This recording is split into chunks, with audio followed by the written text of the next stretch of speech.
Okay, hello everyone.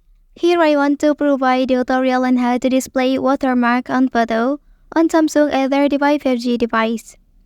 Well, knowing how to display a watermark on your photos help protect your intellectual property, promote your brand, and enhance the professional appearance of your image, while also serving as a marketing tool and providing legal protection against unauthorized use. Okay, so let's go to the tutorial. Well, first thing first, go ahead and open camera application. Then here you can click on settings icon. Okay, so now please select watermark option, then activate it by pressing this button. Okay, so here you can customize the text as you want.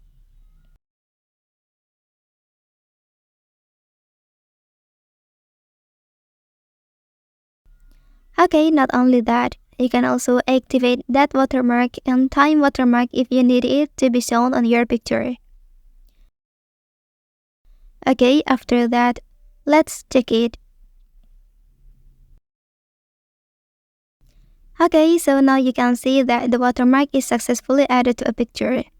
Well, that's the tutorial on how to display watermark on photo on Samsung A35 5G device. If you are helped by this video, don't forget to like and subscribe to get other information from this channel. Thank you.